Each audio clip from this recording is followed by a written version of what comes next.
Okay, boys and girls, so we're going to read the environmental changes STEMScopedia packet together if you would like to listen. Paragraph 1. A long time ago, the human population was very small compared to what it is today. Eventually, humans figured out how to grow crops, which allowed more people to live in a smaller area. People discovered medicine and ways to keep their living spaces clean and free of harmful germs. All of these factors helped humans live longer. About 3,000 years ago, the human population began to grow very quickly. The increase in our population has had an effect on the environment. How do humans change the environment? Are all of the changes bad? If you look to the right, we have the definition of population, which is all the living things that belong to the same group and live in the same area. So if I have like a population of deer, that's going to be like all of the deer that live in this same area. So the deer that live in the Sam Houston National Forest near my house and the deer that live in Florida are not part of the same population because they don't live in the same area. The environment is the living and non-living things that are around an organism. And so this first paragraph talked about the human population and how when we first started out, it was pretty small, but certain things allow the human population to grow, like how to grow crops and medicine, of course, that helps us when we're sick, and then ways to keep their living spaces clean and free of harmful germs. So the more you can do that, the better often your living conditions are, and that helps people to live longer and more people to be able to survive. So those are ways that we were able to help people be able to begin longer. Okay, we're moving on to the second paragraph. 2, how can organisms such as humans change their environment? Humans use Earth's resources. We take up space, grow and eat food, breathe air, use energy, and produce waste. Humans have a greater effect on their environment than ever before. What are some ways that humans change their environment? So, when we're looking here, things that how we're using our Earth's resources in this paragraph 2, we take up space, we grow and eat food, so we're growing the food and we're eating it. We're breathing the air around us. We're using energy like coal, oil, natural gas, and we're producing waste. Not just like us going to the bathroom, that's not what that means. Producing waste means think about all the garbage we throw away and all the landfills that we have just throughout the United States. That's producing waste from power plants, from our cars, the exhaust it gives off. All of those are different types of wastes. And those are ways that we use Earth's resources. Okay, moving on to paragraph 3, changes to land. Humans sometimes drain wetlands to build houses and other structures. They sometimes turn fields into landfills for trash. These changes may help humans find shelter and get rid of waste, but they can harm the other living things in the surrounding environment. So how do we as humans change the land? Well, a while back there was this practice that the wetlands, those are kind of like marshy areas. They're kind of like they flood, they're swampy areas, and people just thought, oh, we're going to fill these in. They don't serve any good purpose.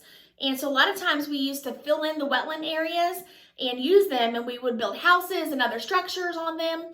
But we've come to find out that those wetlands are actually really good areas that help clean out the water. They provide a lot of habitat to a great number of birds, and we realized that that's really harming the ecosystem by draining the wetlands over time. Other ways that humans make changes to land are turning fields into landfills for trash. We have to have a place to put our trash. And so we've taken this nice big field we might have had, and now we've turned it into a landfill. And that's, pretty gross if you've ever been to a landfill. Some of these changes that we've done, like building houses and other structures, they might help us find shelter and they might help us get rid of waste, but we might be harming other things in the process of doing that as well. Paragraph 4, changes to water. Sometimes humans take too much fresh water from their environment. As a result, a river or stream might dry up, which kills the organisms that once lived there, as well as those that may have depended on that water downstream.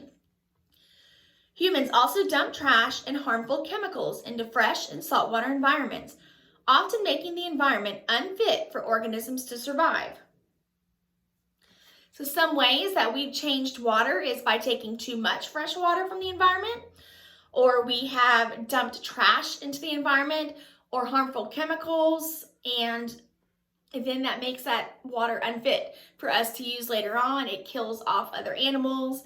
And so we've come up with regulations on some of this stuff, but depending on the different countries, some countries have better regulations than others to keep that from happening. Paragraph 5, changes to air. Cars, buses, trains, and other types of transportation use fuels that pollute the air. Factories also pollute the air when they burn chemicals and release gases into the air. So how are we changing the air? Well, whenever we use a car, a bus, a train, or any type of transportation that burns gasoline, we're polluting the air in the process of doing that. Factories that we use pollute the air when they burn chemicals and they release gases into the air. Paragraph 6, changes to living things. Overhunting and overfishing can harm or destroy populations of organisms. On the East Coast, fish called cod used to be very common. Overfishing caused these populations to decline so much that they are now very rare in these areas. The larger predatory fish that depended on these fish had to move or find other sources of food. What other effects can you think of? Humans can also accidentally introduce new organisms into ecosystems. These organisms can use up food, space, and water that other organisms need. These animals or plants are called invasive species. They often grow faster or use food that the native species depended on. For example, an Asian tiger shrimp was introduced to waters here in the United States. It is causing native shrimp populations to decline. The tiger shrimp grows to be larger, eats more, and grows faster than the populations that grow naturally in those waters.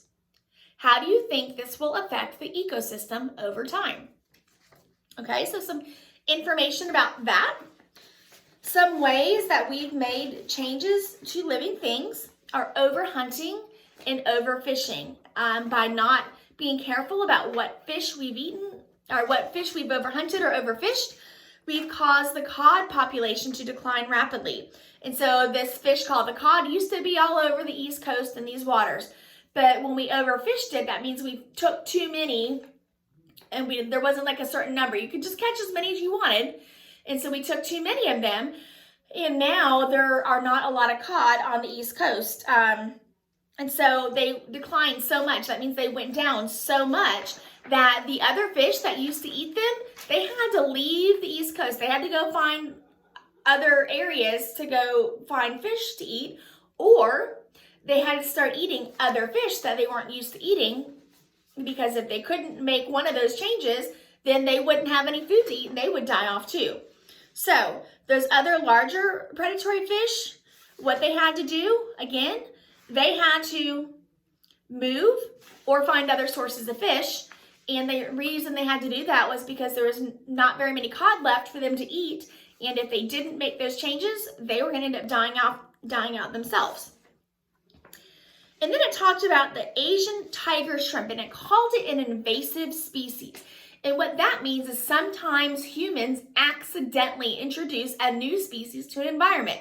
Sometimes what's happened is, like in these shrimp fishing boats that come from overseas, and then they've got certain species in Asia that we don't have here in the United States, and somehow that species gets here. When it gets here, because it's not native to this area, it's not from this area, it has no natural predators. And so there's nothing in the area that is going to help control the population. And so then it takes over. If it finds the climate, the conditions agreeable to it, it's going to start eating whatever it can. It's going to increase in population because there aren't any predators, and the number of those species is going to continue to increase, and it's going to then start competing with those other organisms for some of the food, the space around it, the shelter, and it could end up killing off some of our species that used to be here, our native species, species that are from this area, because now they have to compete against this new invasive species for food, for shelter. And before, it didn't have to do that. And so now the resources are limited, and a lot of times the invasive species ends up winning because they don't have any predators natural to their environment. Okay, paragraph 7. Look out. Humans are not the only organisms that can change the environment. For example, beavers build dams by stacking branches and other materials into large piles. The dams block water flow and can cause flooding in the surrounding areas. But dams can be helpful too. They create ponds and provide a new place for fish and other water organisms to live. Sometimes, though, beavers can cut down so many trees that they destroy their own habitat. So, how do beavers change the environment? Well, they change the environment by building dams, by stacking those branches and other materials into large piles. That's pretty much what a dam is. And it blocks the water flow, and so now the water piles up and it can't get through. And so by doing that, it's changing the environment. Sometimes it's helpful, sometimes it's harmful. It's harmful because it's blocking the water flow. By doing that, it can cause flooding into the surrounding areas.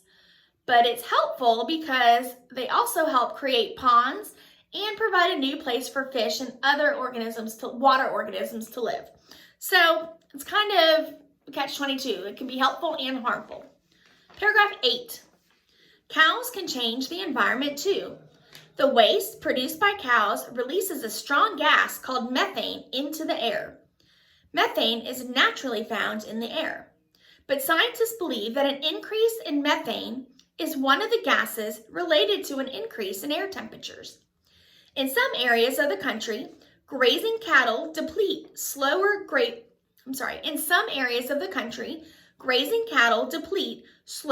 growing natural grasses on the prairies. This makes room for quicker growing non-native plants to take over. Overgrazing can change the healthy grasslands or prairies over time. So cows are changing their environment too. Methane is what is believed to increase global warming, and so we have cows that release methane. They typically don't release enough to cause global warming, but that's a small way that they are changing the environment as well. What they're doing does not cause the global warming, it's just changing the environment around it. Okay, paragraph 9. What do you think? Not all human activities are bad for the environment. What are some ways that humans help their environment? What can humans do to reduce their impact on other organisms? What do you guys think about that? What do you think we can do?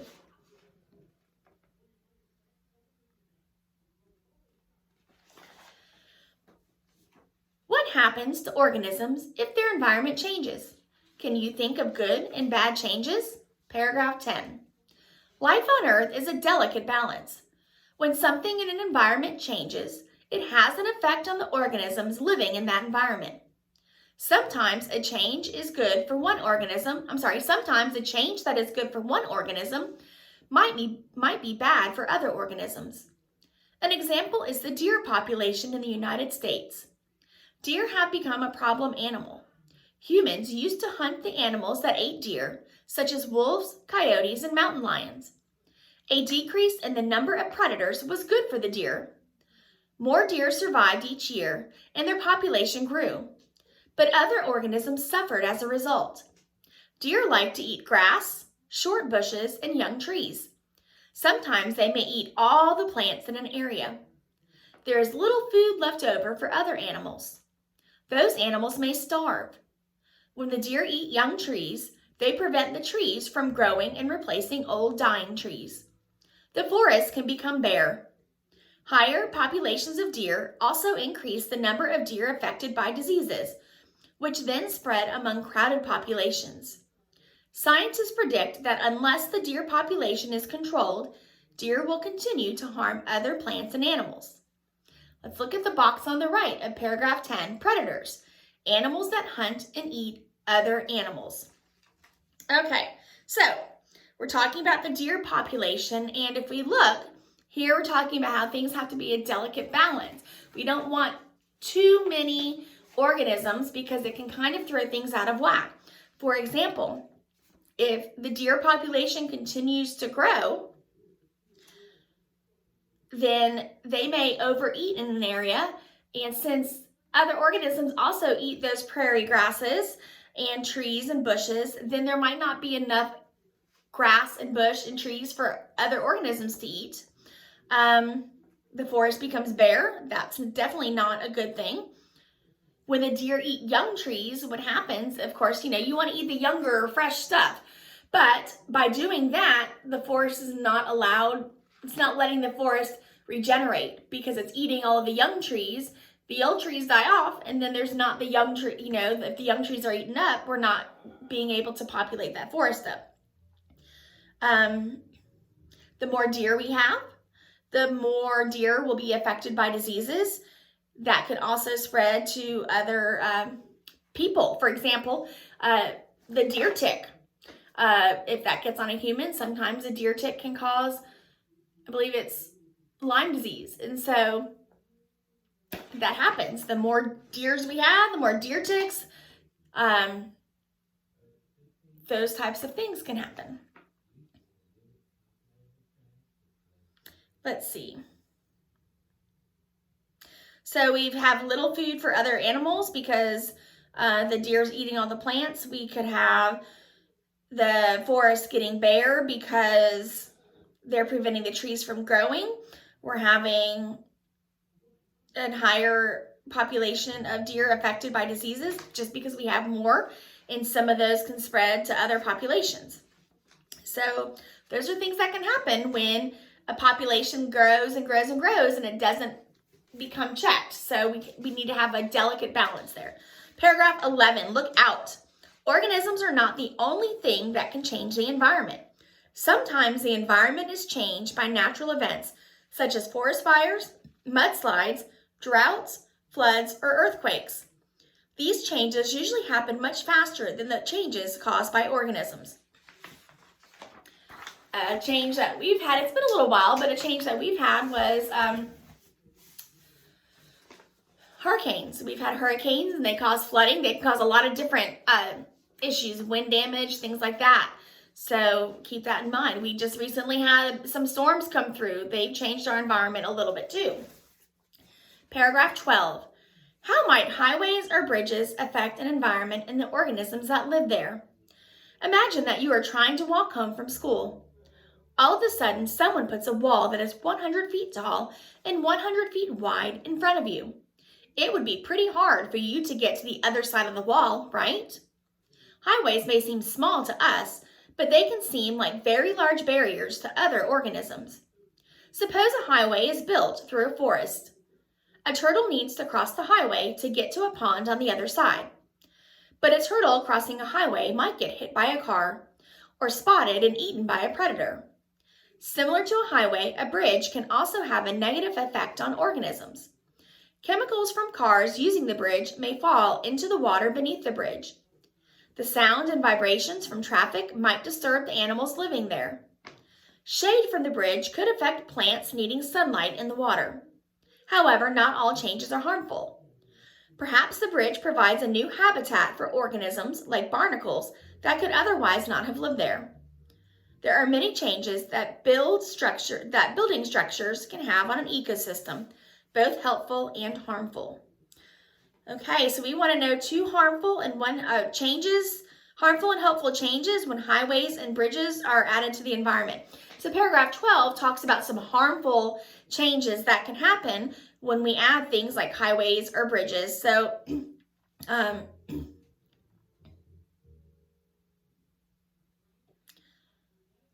it might be hard for animals to get across them and they might get killed. We see dead animals on the side of the road a lot of times. They just can't make it across. So those bridges, those highways definitely can have cause animals to get killed by being hit by cars. Chemicals from cars on a bridge can get into the water supply if they fall into the water. They're falling off the car and into the water. The sound or the vibration might disturb the animals that live there. Those noises from the bridges or the highways definitely would be disturbing to an animal, and so they might end up moving because that's just too stressful for them to live there. Shade from the bridge could cause plants to not grow the way they need to. They might need more sunlight.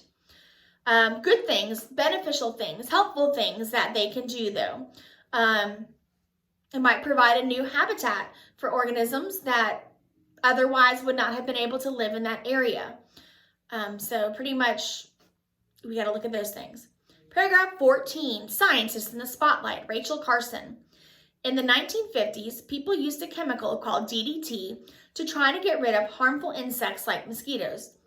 DDT was good at killing insects, but people did not know how dangerous it could be to other animals. When animals ate the dead insects, they also ate DDT. And they realized that would go up the food chain and actually could affect humans as well. And so the use of DDT is now prohibited in the United States. We are not allowed to use that pesticide anymore. Paragraph 15, the dangerous chemical traveled up the food chain. Oh, look at that. See, Miss Oliver hadn't even read the next paragraph yet. Rachel Carson was a scientist who noticed that songbirds were dying because they were eating earthworms and other organisms that were full of DDT. Carson wrote a book about the danger of DDT called Silent Spring. Reading the book helped people understand how harmful DDT was to the environment. DDT also caused the eggshells of birds not to harden, meaning the baby birds could not form properly in the eggs and did not survive. New laws were made that forced people to stop using DDT. Bird populations increased, and soon after, DDT was banned. And so something way down in the food chain has DDT in it, but then another organism eats it, and they get DDT in their system, and then the organism that eats that gets DDT in their system, and that can kind of travel all the way up through the food chain. And of course, a food chain is the path of food. Hang on. Miss Oliver was reading this the way it was written the other day, and I had trouble. Okay.